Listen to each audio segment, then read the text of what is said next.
አማራ ሆይ ኦሮሞ ሆይ ስማ፣ ያን ጋቶምን ወቅጠህ መኖር አትችልም። እዚህ ሀገር ውስጥ 3 አልጋ ሊኖርህ ይችላል። አንተ ትናንሹንም ቢሆን ግን አክብረህ አቅፈህ በመኖር ብቻ ነው የበለጸገች ኢትዮጵያን የምታረጋግጠው እንጂ ያንተ ቁጥር ትዋጋበት ይሆናል እንጂ የጸናች የበለጸገች ኢትዮጵያን አያመጣልህ።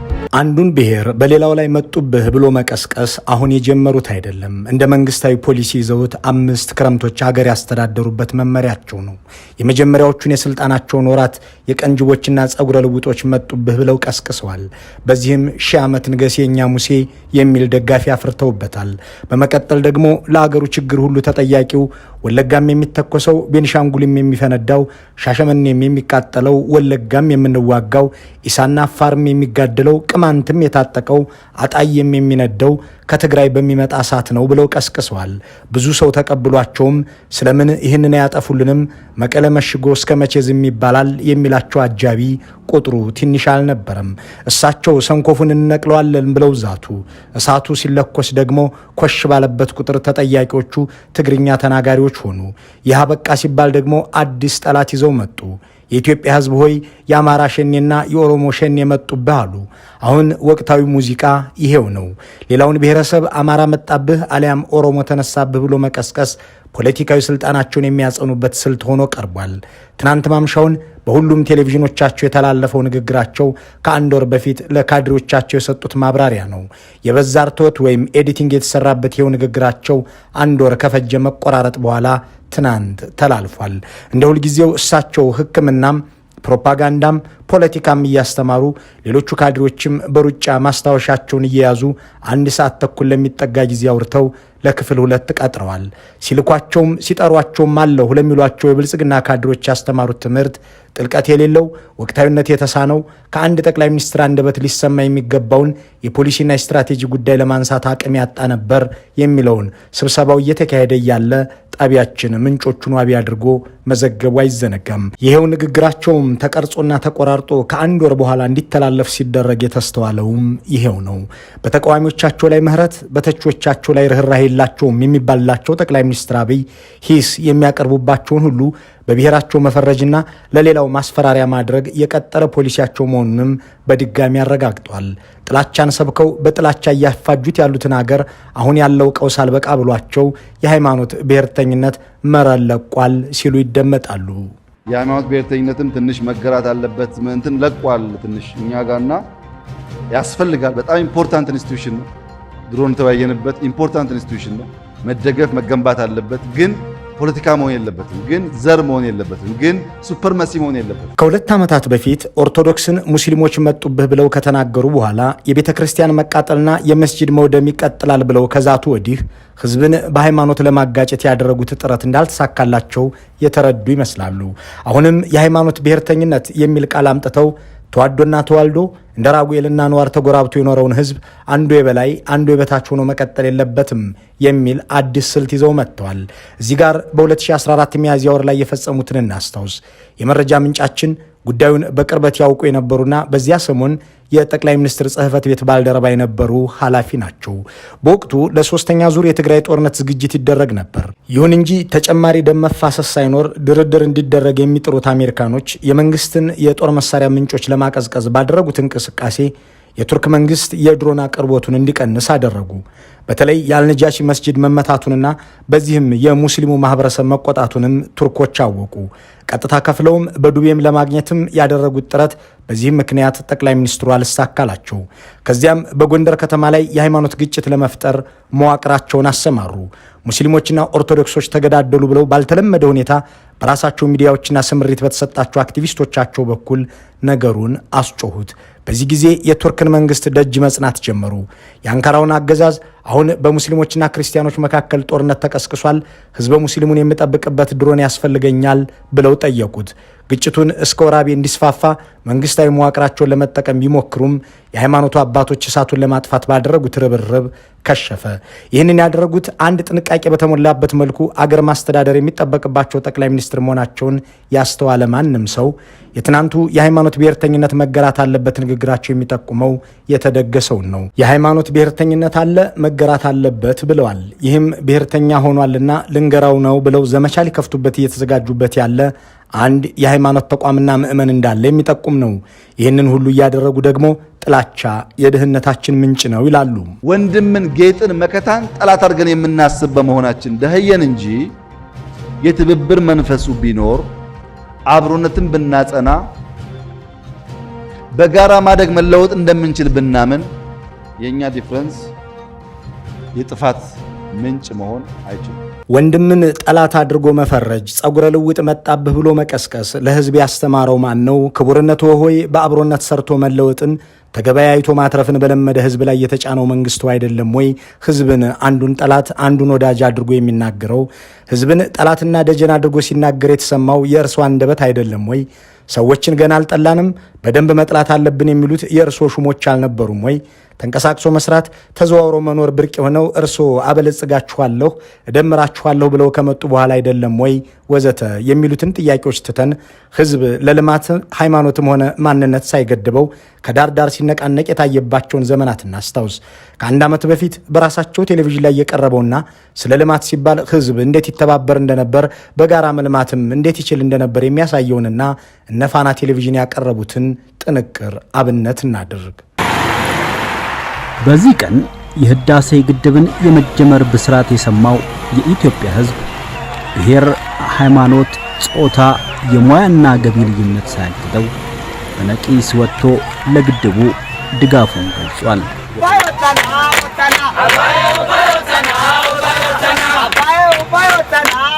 መንግስቶ ያሳጣን እንዲህ ያለ ህብረት እንዲህም ያለ አንድነት መሆኑን ዘንግተው ጥላቻን የመግዣ መሳሪያ ያደረገው ፖሊሲው የነጠቀን ሰላምና ልማት እልፍ መሆኑን እያወቁ ስለምን እርሶ የፍቅር ሰው ህዝቡ የሚጠላላ በዚህም ለድህነት የተጋለጠ አድርገው ይነግሩናል የሚለውን ትተነው እሳቸውን ግጭት ቀስቃሽና በኢትዮጵያውያን መካከል አመፅ እንድነሳሳ የሚያደርግ ጽሑፍ ጽፈዋል ብሎ ፌስቡክ ኩባንያ ያወጣውን መግለጫ እናስታውስ።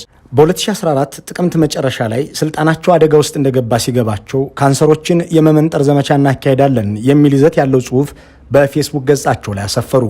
የፌስቡክ ኩባንያም ይህንን በአማርኛ የጻፉትን ጽሑፍ ከገጻቸው ላይ አነሳው። ዘጋርዲያንና ቢቢሲ ስለምን የኢትዮጵያው ጠቅላይ ሚኒስትር የጻፉትን ጽሑፍ አስወገድከው ብለው ፌስቡክን ጠየቁት። ለኢትዮጵያውያን ደህንነት ስል የእርስ በርስ እልቂት የሚሰብከውንና ጥላቻ ያዘለውን የኢትዮጵያውን ጠቅላይ ሚኒስትር መልእክት አስወግደነዋል። ጠቅላይ ሚኒስትሩ ምግባረ ብልሹ መልእክት በመለጠፍ የገጻችንን የሥነ ምግባር ፖሊሲ ጥሰዋል ሲል ነበር ምላሽ የሰጠው። እንዲህ ባለ መልኩ ጥላቻን በመስበክ በዓለም አቀፍ ኩባንያዎች ጭምር የተመሰከረላቸው ጠቅላይ ሚኒስትር አብይ ናቸው እንግዲህ ወንድማችንን መጥላት ለድህነት ዳረገን የሚሉት። ይህንን ሁሉ እያደረጉ ደግሞ የሌላ ሀገር መሪ እያደነቃችሁ የእናንተን አታደንቁም ብለው ይወቅሳሉ። ኢትዮጵያውያን በጣም የሰው ስቶሪ አድናቂ ነን።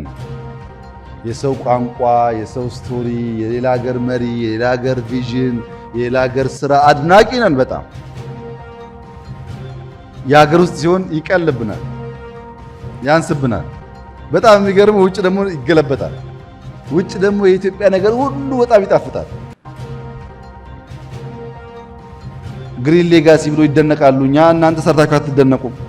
እዚህ ጋር ያለው መልእክት ኢትዮጵያውያን የሌላ ሀገር መሪ እያደነቃችሁ እኔን አታደንቁም፣ የውጭው ዓለም ግን እኔን ችግኝ ተከልክ እያለ እያደነቀኝ ነው፣ እናንተ ይሄ ይቀልባችኋል የሚል መሆኑ ግልጽ ነው። በእርግጥ የእሳቸውን ችግኝ ያደነቀ የዓለም መንግስትም ሆነ ተቋም ይቅርና የራሳቸው ባለስልጣንም እስካሁን አልተደመጠም። አንድም የዘርፉ ባለሙያ ወይም ጉዳዩ የሚመለከተው ሚኒስትር እሳቸው ህዝብ ስለሚወደኝና ስለሚያደምጠኝ በነቂስ ወጥቶ 32 ቢሊዮን ችግኝ ተከለልኝ የሚሉትን ጉዳይ አንስቶ ሲናገር ተሰምቶ አይታወቅም። የት እንዳደነቃቸው የት እንዳወደሳቸው ባይታወቅም ዓለም እያደነቀኝ ኢትዮጵያውያን አያመሰግኑኝም ብለው ካሁን በፊትም በተደጋጋሚ የተናገሩት በመሆኑ ከዚህኛው መልእክታቸው ጋር ይገጥማል። ህዝብ ስራዎት ከቁብ ካልቆጠረው መንግስቶም እርስዎም አይፈለጉም ማለት እኮ ነው። ሳይፈለጉ ስልጣን ላይ መቆየት ተገቢ ነው ወይ ወዘተ የሚሉት ጥያቄዎች ህዝቡ አስቸገረ እንጂ እኔስ ጥሩ ነበርኩ የሚል እምነት ላላቸው ለሳቸው አይመቹም።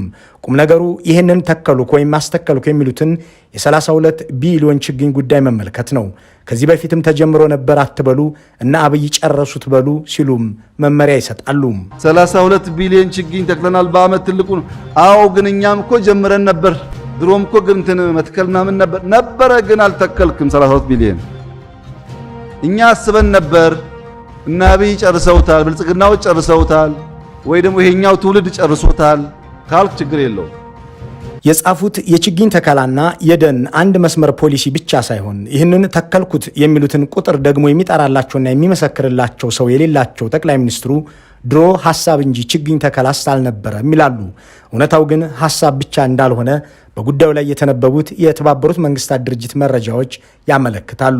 ኢትዮጵያ የአፈርና ውሃ ጥበቃ ፖሊሲ ቀርጻ ወደ ችግኝ ተከላ ከገባች በኋላ የተመነጠረው የአገሪቱ የደን ሽፋን ያገገመ መሆኑንና ከ1993 ጀምሮ ባሉት 20 ዓመታት ውስጥ ብቻ 428,000 ሄክታር መሬት በደን እንዲሸፈን መደረጉን የተባበሩት መንግስታት ያወጣው ሪፖርት ያመለክታል። ይህም በኢኮኖሚው አጠቃላይ ሀገራዊ ምርት ላይ በየዓመቱ የ3.8 በመቶ አስተዋጽኦ እንደነበረው ይጠቅሳል። ተደጋጋሚው የጠቅላይ ሚኒስትሩ ንግግር ውሸት የመሆን ዕድሉን የሚያሰፉትም እነዚህ መረጃዎች ናቸው። የተባበሩት መንግስታት ኤንቫይሮንመንታል ፕሮግራም የመስከረም ወር ሪፖርት እንደሚለው በዓለም ላይ በየዓመቱ የሚተከሉት ችግኞች ብዛት 1.9 ቢሊዮን ነው። ጠቅላይ ሚኒስትሩ ብቻ የሚናገሩትና ተከል ነው የሚሉት ችግኝ ብዛት በ5 ዓመት ውስጥ ከ32 ቢሊዮን በላይ ነው። ይህ ማለት ዓለም ቢያንስ በ16 ዓመታት ውስጥ ልትተክለው የሚገባትን እሳቸው በ5 ዓመታት ውስጥ አስተክለውታል ማለት ነው። ከብልጽግናው ሰፈር ውሸት ብርቅ ባይሆንም ይህንን ጠቅላይ ሚኒስትር አብይ ደጋግሞ የሚናገሩትን የችግኝ ተከላ አሃዝ ጥርጣሬ ውስጥ የሚከተው በድፍረት የተጠራው ቁጥር ትልቅ መሆኑ ብቻ ሳይሆን በዲጂታል ዓለም ነገሮች በቀላሉ የሚረጋገጡ በመሆናቸውም ጭምር ነው።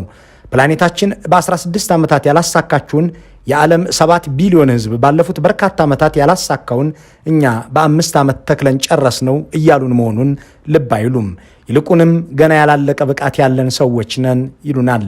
እኛው መጨነቅ ያለብን እዚህ ያለን ሰዎች ከሰጠነው በላይ ካወቅነው በላይ ገና ሊወጣ የሚችል ብቃት በእኛ ውስጥ አለ። ምን ለአገር የሰጡት እልቂትና ድህነት፣ ጦርነትና መገዳደል፣ ረሃብና ዓለም አቀፋዊ ውርደት መሆኑን የተገነዘበ አንድ ጠያቂ ደግሞ ምን ቀራችሁ? ምንስ ያልሰጣችሁን ችግርና ችጋር አለ? ምንስ ያላሳያችሁን ሰቆቃ አለ ብሎ ቢጠይቅ ልክ ይሆናል። ያልታየ ብቃት፣ ያላለቀ እውቀት አለን የሚሉት የብልጽግና ሹሞች ስለ ጦርነትና ግጭት አታውሩ፣ እሱን ፌዴራል ፖሊስና መከላከያ ልክ እያስገባው ነው ሲሉም ይደመጣሉ። ግጭት አለ፣ አላስፈላጊ መገዳደል አለ፣ ግን መከላከያና ፖሊስ አንድ ላይ እያደረገው ነው። ምታርስ እረስ፣ ምትነግድ ነግድ፣ ኢንዱስትሪ ማስፋፋ የፓርቲውና የመንግስት ዋነኛ አጀንዳ አድርገህ የሥራህን ድካም በሱ መሸፈን አታስብ። ፖሊስና መከላከያ እየተቆጣጠረ ነው ማለት ከህዝብ ጋር የሚደረገው ውጊያ ይቀጥላል፣ ፖለቲካዊ መፍትሄ ያጠብቁ፣ ሰላምና ጸጥታ የአገሪቱ ዋና ችግር ነው አትበሉ ማለት መሆኑ ነው። የኢትዮጵያን ህልውና የሚገዳደር አደጋ አለ ብላችሁ አትናገሩም እያሉ ነው። የአገሪቱን ገዢ ፓርቲ ዋና ካድሮች ሰብስበው የኢትዮጵያን የሰላምና የጸጥታ ችግር እንዲህ ካሳነሱት በኋላ ስለ ብልጽግናችን አታወሩም፣ አታደንቁንም ይላሉ። በካድሮቹ ስልጠና ላይ የጸጥታ ተቋማት ከዚህ በፊት በፓርቲ አመራር አይመሩም፣ ይህ በኢህአዴግ ዘመን ቀረ መባሉ ተዘንግቶ የደህንነት ኃላፊው አቶ ተመስገን ጥሩነህም ከደኢህዴን አባልነት በክብር ተሰናብተዋል የተባሉት አቶ ሬድዋን ሁሴንም ተገኝተው ያለቃቸውን ንግግር በማስታወሻቸው ላይ ለማስቀረት ሲጣደፉ ታይተዋል።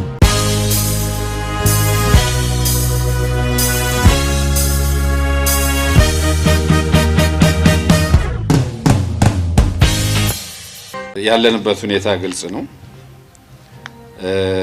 በውስጥም በውጭም ችግሮች ያሉበት ሁኔታ ነው። በእርግጥ ሁለቱንም እኩል አድርጎ ማቅረብ ትንሽ ያስቸግራል። የሚያመዝነው ውስጣዊ ሁኔታችን፣ ዋናውም ቁልፉ ነገር ውስጣዊ ሁኔታችን ነው። የውጭው ያንን እየተጠቀመ የሚመጣ ነው። የጄኔራል አለምሸት ንግግር ከብልጽግና ሰፈር ሲሰማ የተለመደ አይመስልም። የውስጥ ችግር ውስጥ ነን፣ የውስጥ ችግራችን ተጋላጭ አድርጎናል የሚለውን ነገር መናገር በአገዛዙ ዘንድ የሚወደድም የሚመከርም አይደለም። ችግር የለብንም፣ አውሮፕላናችን እየበረረች እኛም እያንሰራራን ነው የሚሉ የራሳቸውን መዝሙር መላልሰው የሚሰሙ አለቆች ያሏቸው ጄኔራል አለምሸት ደግፌ በውስጥ ችግር ውስጥ ነን ብለው እቅጩን ነጩን ተናግረዋል። ከጥቂት ወራት በፊት ብልጽግና በስብሰባው ያስተላለፈው ውሳኔ የውስጥ ችግራችን ምክንያቱ የውጭ ኃይል ነው፣ ተላላኪውን ትተን ላኪው ላይ እንዘምታለን እያለ ፉጨትና ጩኸት ሲያሰማ እንደነበር አይዘነጋም። አለምሸት ደግፌ ግን ይህንን ግልብጥብጡን አውጥተውታል። ፈረንጆቹ እንደሚሉት ወይፈኑን በቀንዱ ለመያዝ የቆረጡ የሚመስሉት አለምሸት በደርግ ዘመን የተካሄደውን ጦርነት የበላውን ሰውና ሀብት ሲዘረዝሩ በሚያስቆጩ አሃዞች ነው። ይህንን ከጠቃቀሱ በኋላ በአብይ አህመድ ዘመን የተደረገው ጦርነት ደግሞ ደግሞ ከደርግም ዘመን የባሰ መሆኑን ያነሳሉ። ጄኔራሉ በሰሞነኛው ንግግራቸው ካልታሰሩ ጠቅላይ ሚኒስትሩ የባህሪ ለውጥ አምጥተው መሆን አለበት ያስብላል። ለልማት የተያዘን 10 ቢሊዮን ዶላር መድቤ እዋጋለሁ የሚሉ አለቃ ያላቸው አለምሸት ለጦርነት የምናውለው ሀብት ምናለ ለመንገድ ልማት፣ ለዩኒቨርሲቲ መገንቢያ፣ ለሆስፒታል መስሪያ ቢውል ብለው ይቆጫሉ። ዩኒቨርሲቲ መግባትም ዩኒቨርሲቲ መገንባትም ነውርም ወንጀልም ነው የሚሉ አለቃቸው መንገድ መስራት አክሳሪ ነው የሚሉ የጦር ጠቅላይ አዛዥ ግን ደግሞ 10 ቢሊዮን ዶላር የልማት በጀት አጥፌ እዋጋለሁ የሚሉ አዛዣቸው ይህ ንግግር ሊመቻቸው አይችልም። አብይ አህመድ ጦርነት ምን እንደሆነ ማሳየት አለብን፣ በእያንዳንዱ ቀበሌ መዋጋት አለብን፣ እኛ ውጊያ እናውቃለን እያሉ ወጣቶችን ለፍጅት፣ ኢኮኖሚውን ለውድመት፣ የአገር ገጽታን ለብልሽት የዳረጉ መሆናቸውን ያብራራል ተብሎ የማይጠበቀው የዓለምሸት ንግግር ቁልፍ ነጥቦችን ዘርዝሯል። የዓለምሸት ዓለም ጦርነት ነው። እንደ አብይ አህመድ ኦፕሬተር ሆነው ያለቆቻቸውን ሬዲዮ ተሸክመው የሚዞሩ አልነበሩም። በጥሩ ዘመን በጥሩ መምህራን ውትድርናን የተማሩ መድፍ አገላባጭ ባይባሉም መድፈኛ ለመባል የበቁ ሰው ናቸው። እናም ጦርነትን በድልም በሽንፈትም ያውቁታል። ምርኮኛና እስረኛም ሆነው አሳልፈውታል። ጄኔራልም አቶም ተብለውበታል። የሚበላውን ሰው የሚያወድመውን ሀብት በሚገባ እንደሚያውቁም ንግግራቸውም ማኝ ነው። የጦርነት ባለሙያዎች እንደሚጽፉት ጦርነትን አምርረው የሚወዱት ጦር ሜዳ ውለው የሚያውቁት ሲሆኑ አምርረው የሚጠሉት ደግሞ ባሩዱን አሽትተው ጓዶቻቸውን ቀብረው የተመለሱ ወታደሮች ናቸው። ዓለምሸት ከነዚህ ውስጥ የሚጠቀሱ ናቸው። ውጊያ አውቃለሁ የሚሉት አለቃቸው አብይ አህመድ ሳይወለዱ በፊት ጦር ትምህርት ቤት የገቡት ዓለምሸት እንደ አብይ አህመድ ይዋጣልን ከማለት መለስ ያለ ትንተና አቅርበዋል። ባለፉት 8 የብልጽግና ዓመታት ውስጥ የተደረገው ጦርነት ያስከተለው ውድመት ከ17 ዓመቱ የደርግ ዘመን የባሰ እንደሆነ ለመግለጽ አላቅማሙም። እንዳም ሆኖ በአንድ ጊዜ ከደርግ ዘመን ወደ ብልጽግና ዘመን ተሸጋግረው አውዳሚ ጦርነቶችን ሲያስረዱ ለምን በእነዚህ ዘመናት የጦርነት ተካሄደ? ስለምንስ ኑሯችን እንዲህ ተመሰቃቀለ? ከደርግና ከብልጽግና ዘመናት ውጭ የነበሩት 27 ዓመታት ለምን ውጊያ የሌለባቸው ሆኑ? የሚለውን አይመልሱም። የአብይ አህመድም የብርሃኑ ጁላማ አማካሪ እንደሆኑ የሚነገርላቸው ዓለምሸት ዓለማቸው ሁሉ ጦርነት ቢሆንም እንዲህ በአደባባይ ሀቅ ሲናገሩ መስማት እምብዛም አይደለም። ከአለቆቻቸው ጋር የሚጣረሰው ይህ ንግግር እንዴት ተጣጥመው ቀጠሉ የሚያስብል ነው። እንዲያም ሆኖ እንደ ማንኛውም የብልጽግና ሰው እውነትን ክደው መቀጠላቸውን አልተውም። አለቃቸው ያተራመሱትን አገር ከኒህ ጠቅላይ ሚኒስትር ወደ ስልጣን መምጣት በፊት ሰላም የነበረን አገር እዚህ ሁሉ መተላለቅ ውስጥ የከተተው የአብይ አህመድ ጠባይና ፖሊሲ ነው አይሉም። ካልተዋጋው በቀር ለዳቦ ጥያቄዎች መልስ መስጠት አልችልም፣ የዳቦ ጥያቄዎች ካልተመለሱ ደግሞ ስልጣኔም አይከርምልኝም ብለው በወገን ላይ እልቂት እንዳወጁ አይገልጹም። አንድ ባንድ እንመልከተው። ከውስጥም ከውጭም በተቀናጀ እንቅስቃሴ ኢትዮጵያውያን ብዙ ችግር ነው ያሳለፉት። ብዙ ወጣቶች ህይወት ከፍለዋል። ብዙ ወጣቶች አካላቸውን አጉለዋል። ዛሬም ግን ያ ዑደት እያቆመ አይደለም። አሁንም በስልጣን ጥመኛ አክራሪ ናሽናሊስቶች ምክንያት ውስጣችን እየታመሰ ነው ያለው። ለስልጣኔ ስል በመቶ ሺዎች እንተራረዳለን የሚል አለቃ ያላቸው ጄኔራል ዓለምሸት በወንበር ምክንያት ሚሊዮን የፈጁ አዛዥ ያላቸው ጄኔራሉ እንዲህ ብለው ሲናገሩ የኢትዮጵያ ወጣትና ሀብት የደረሰበትን በመተረክ ነው። አሳምረው የሚያውቋቸውን ደርግንና ብልጽግናን የሚያነጻጽራሉ። በደርግ ዘመን ለብዙ ዩኒቨርሲቲዎች፣ ለብዙ ሆስፒታሎች መስሪያ የሚሆን ሀብት ለጦርነት መዋሉን በቁጭት አንስተው በብልጽግና ዘመን የደረሰው ደግሞ የባሰ ነው ይላሉ። በደርግ ዘመን ያው 6 ቢሊዮን ዶላር ገደማ ብድር ነበረባት ለመከላከያ አብዛኛው ከቀድሞ ሶቪየት ህብረትና ከምስራቅ አውሮፓ ሀገሮች የተበደረችው ኢትዮጵያ በራሷም ወደ 5 ቢሊዮን ዶላር ነው የጨመረችው። ይሄ ተደምሮ ሲታይ ወደ 11 ቢሊዮን ዶላር ነው ለጦርነት ወጪ ሆነው። ይሄ ገንዘብ ለልማት ውሎ ቢሆን ወደ 2001ኛ ደረጃና ሁለተኛ ደረጃ ትምህርት ቤቶች ከ100 በላይ ሆስፒታሎች ከ10 ያላነሱ ዩኒቨርሲቲዎችን መገንባት የሚያስችል ነበር። ኢትዮጵያ ከማደግ ይልቅ በእንደዚህ አይነት ሪሶርሷ በውስጥ ችግር ላይ በማዋሏ ምክንያት ከአካባቢው ወይም ደግሞ ሌሎች ከደረሱበት የእድገት ደረጃ ዛሬ የት ትደርስ እንደነበር መገመት አያስቸግርም። ያ ሳያንሰን ባለፉት 5 ዓመታት ብቻ እንኳን ያወጣነው ወጪ ደግሞ እጅግ ከባድ ነው። ይሄ ወጪ ለልማት ውሎ ቢሆን ኖሮ የት ያደርሰን ነበር? ለጦርነት ያዋልነው ለልማት ብናውለው ኖሮ የት ደርሰን ነበር የሚለው ቁጭት እጅግ በጣም ልክ ነው። እዚህ ጋር ልብ እንበል። ጀነራል አለምሸት ኢትዮጵያ ለዩኒቨርሲቲ ግንባታ፣ ለሆስፒታል መስሪያ የሚሆን ሀብቷ ለጦርነት ዋለ ብለው የሚያነሱት በደርግ ዘመንና በብልጽግና ዘመን የሆነውን በማነጻጸር ነው። የብልጽግናን ዘመን ውድመት ደግሞ የበለጠ ብለውታል። ኢትዮጵያ በአንድ ጊዜ ከደርግ ወደ ብልጽግና እንዳልተሸጋገረችና በመሃል የኢህአዴግ ዘመን እንደነበረ ቢታወቅም አለምሸት ግን የ10 ቢሊዮን ዶላሮች ውድመት ደረሰ የሚሉት በ17 ዓመቱ የመንግስቱ ኃይለማርያም ዘመንና በ8 ዓመቱ የአብይ አህመድ አገዛዝ ጊዜ ነው። ይሁን እንጂ ታዲያ ለ27 ዓመታት አገር ለምን ሰላም ሆነ? ለምንስ ተመልሰን ወደ ጦርነት ገባን የሚለውን ጥያቄ አለምሸት አያነሱትም። ለልማት ሊውል ይገባው የነበረን ሀብት ለጦርነት እንደሚያውል 20 ዓመት መዋጋትም እንደሚችል በኢትዮጵያ ውስጥ ለውጊያ የሚሆን ሚሊዮን ወጣትና ሚሊሻ እንዳለ እየተናገረ ህዝብ ላይ ጦርነት ያወጀ መሪ ከጠቅላይ ሚኒስትር አብይ አህመድ በፊት ግን አልነበረም። ዛሬ ኢትዮጵያ ካፒታል ፕሮጀክቷ ከ10 ቢሊዮን ዶላር በላይ ከቸገራት በህልውና ከመጣ እነዛን ፕሮጀክቶች አዘግይታ ራሷን ትከላከላለች ማለት ነው። አለምሸት ደግፌ እንዲህ ያለውን ያለቃቸውን ንግግር አያውቁትም፣ አልሰሙትም ማለት አይቻልም። ለልማት የተያዘን በጀት አጥፌ ለጦርነት አውለዋለሁ የሚሉትን ብቻ ሳይሆን የተሰሩ የልማት ፕሮጀክቶችን አክሳሪ ናቸው እያሉ በአደባባይ የሚናገሩትን አለምሸት መገንባት ነበረባቸው የሚሏቸውን ዩኒቨርሲቲዎች መሰራት አልነበረባቸውም እያሉ የሚናደዱትን የኢንዱስትሪ ፓርኮችንና የባቡር ሀዲዶችን የሚያጣጥሉትን ጠቅላይ ሚኒስትር የጦርነቶች ሁሉ ባለቤትና ፈጣሪ ናቸው ብለው ቢያንስ በይፋ አይናገሩም። እንዲያም ሆኖ ቁጭታቸው የሚያስቆጭ ነው። ከ10 ዓመት በፊት ሰላም የነበረ፣ ከ10 ዓመት በፊት ልማት ላይ የነበረ፣ ከ10 ዓመታት በፊት ዩኒቨርሲቲ መገንባት፣ ፋብሪካ መስራት ባህሉ የነበረ አገር፣ ከ10 ዓመት በፊት ለትምህርትና ለጤና የሚመድብን በጀት የሚያበዛ አገር ስለምን ልማት አቁሜ መዋጋት ፈልጋለሁ አለ? ከጥቂት ዓመታት በፊት አብረውት የነበሩት ኃይሎች በጠቅላላ ለምን አፈሙዛቸውን አዞሩበት የሚለውን የጤነኛ ሰው ጥያቄ ማሰላሰል መፍትሄውን ለማመንጨት ይረዳ ነበር። ችግሮች፣ የውስጥ ችግሮች በውስጥ መታየትና መፈታት ሲገባቸው ግን የውጭ ኃይሎች ጭምር ጋር በመጣመር የራሳቸውን ፍላጎት በህዝብ ላይ ለመጫን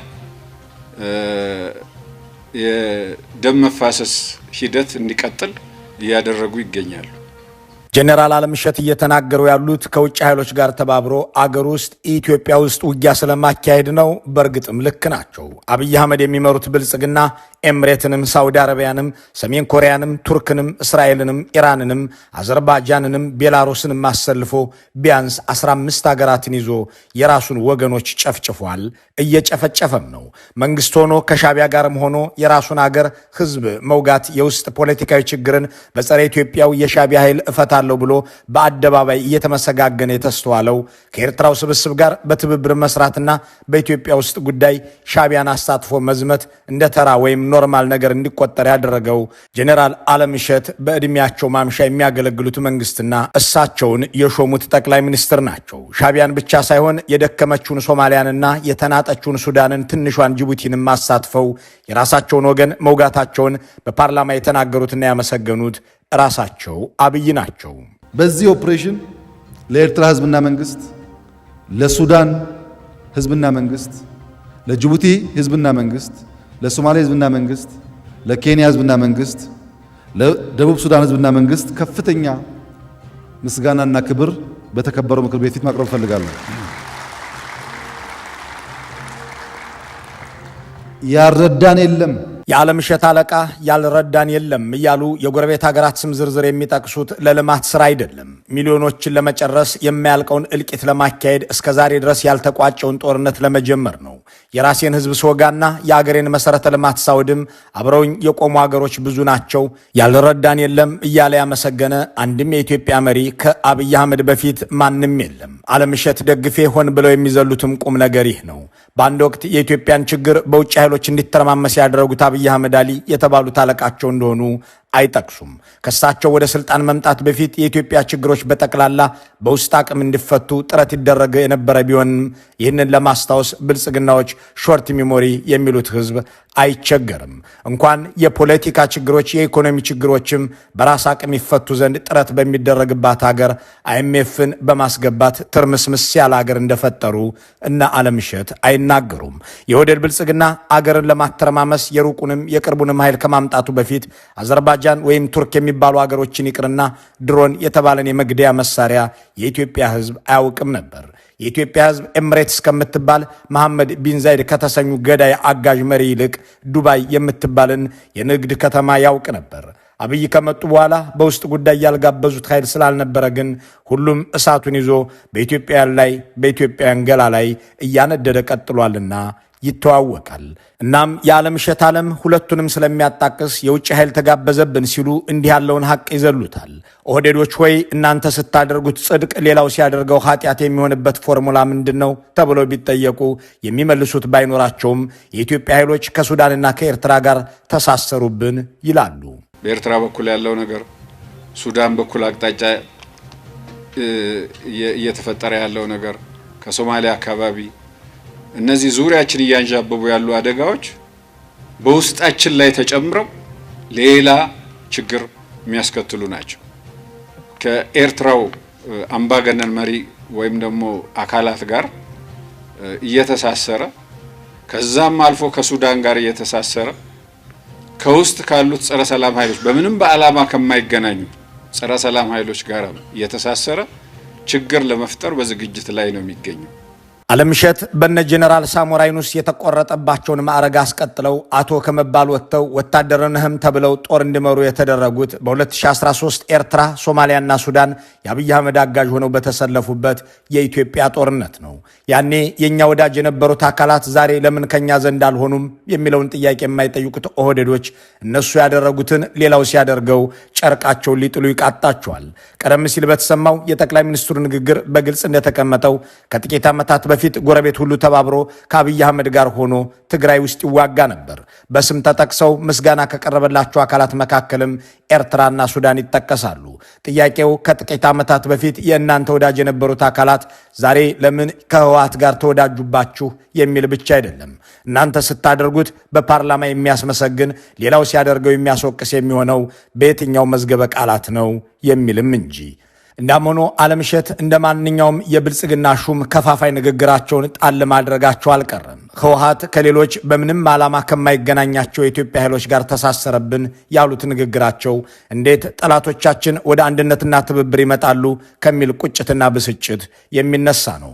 በእነ ዓለምሸት ደግፌ ጦርነት የታወጀባቸው የኢትዮጵያ ፖለቲካ ኃይሎች ቢያንስ የጋራ ሀገርና የጋራ ጠላት እንዲሁም የጋራ እጣፈንታ አለን ብለው ለመተሳሰር መጣራቸው ትክክለኛ ዓላማ ቢሆንም ይህም በምንም ዓላማ አንድ የማይሆኑ እያስባለ የሚያስቆጣ ነው። ፍጹም የሚጠላሉትን እሳቸውንና ሳሞራ ዩኑስን፣ አይን ላይን የማይተያዩትን ብርሃኑ ጸጋይንና አዳነች አበቤን፣ የማይዋደዱትን ሽመልስ አብዲሳንና ብርሃኑ ጁላን፣ የሳሎን ውሻ የተባሉትን ብርሃኑ ነጋንና ጌታቸው ረዳን አንድ ላይ ማሰባሰብ የቻለ ብልጽግና ባለበት ሀገር ነው እንግዲህ የህልውና ጦርነት የታወጀባቸውን አካላት የጋራ ዓላማ ሳይኖራቸው ተሳሰሩብን እያሉ የሚበሳጩት። ይህንን የሰማ አንድ የህወሓት ወይም የፋኖ የኦላ አባል ህዝባችንን ከእናንተ የእልቂት አዋጅ መታደግ፣ አገራችንን ከእናንተ ዘራፊና ገዳይ እጆች ማዳን፣ የጋራ አገራችንን በጋራ ማትረፍ የጋራ ዓላማችን ነው ሊላቸው ይችላል።